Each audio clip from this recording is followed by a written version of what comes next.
teacher Al. Welcome to my channel. Today our topic is about exponent by power of power. What do you mean by exponent? Exponent is a small number written at the upper right of a number or variable. So the n is the exponent and b is the base. Pag itong dalawa yung tatawagin natin or papangalanan natin, ito ang tinatawag na power. Kaya pag nag-solve tayo ng multiplication of power and power, bakit sinabing power? Kasi kasama yung variable, yung base, at the same time the exponent. Kaya ang tawag natin dito, power of power. How to solve? We have to multiply. First, meron tayong steps na sinusunod. Numerical times numerical equals 1. Pag 1 na, huwag nang isulat. Pag the same variable, copy variable. And then the last step that you're going to do is to add the exponent. 4 plus 10 equals 14. Oh, that is our answer now. Number 2.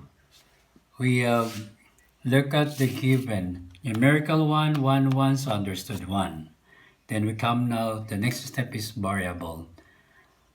Look at the given variable. We have m, m, m. So we will write m here.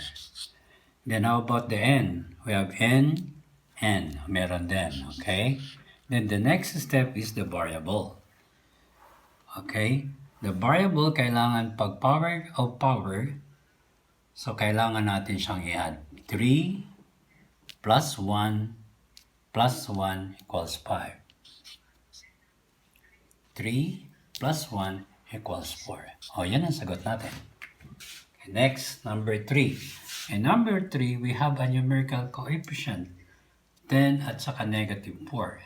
So we have to multiply this. Positive times negative equals negative. 10 times 4 equals 40. And then we have to go to the next step, which is the variable x and x. Sulat natin muna, then y and y, then z. Then the last steps is the exponent. And power of power again, we're going to add the exponent. 2 plus 3 equals 5. Then for the y, we have 4 plus 2 equals 6. For the z, 6 plus 4 equals 10. That is our final answer. Okay, number 4. In number 4, the numerical coefficient is fraction. So we have to multiply only the numerator and the denominator. First step is the sign. Negative times negative, positive. Then followed by the numerical. 3 times 2, 6. Over 7 times 4, 28. Then the next step is the variable. We have x, y, z, so x, y, z. Then followed by the exponent. We're going to add 5 plus 2. Okay, it's only 7.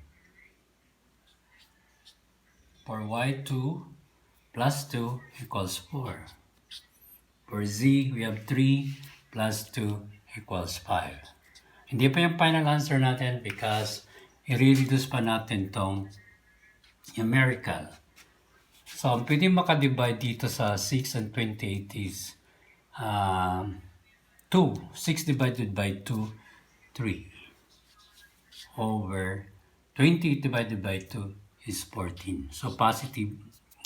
Kasi positive line. Then, copy the power. X raised to 7, y raised to 4, and z raised to 5. Z is to 5. Okay? In number 5, i-observe natin very complicated yung exponent. So, ingat tayo pag ganito. Equals, unahin din natin ulit yung sign, positive, okay? Positive times positive equals positive. The numerical is the next step. 8 times 9 equals 72. Then followed by the variable m. Then we have Bibigay tayo ng distance para dito sa exponent, mn. Ang gagawin natin dito, since ang exponent ng power i-add natin, so magko-compute tayo. 4n minus 2 plus 3n plus 3. So 4n plus 3n equals 7n. Negative, positive, unlike sign. So we're going to minus. Malaki itong 3. Kaya positive 3 minus 2 equals 1. So our exponent now ng m is 7n plus 1.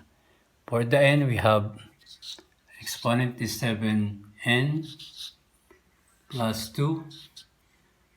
Then plus n minus 2. Okay, 7n plus 1 silent, we have 8n. Positive, negative will become 0. So 8n is our answer here, the exponent. So this is now our final answer. I hope you will understand. Don't forget to subscribe, like, and share.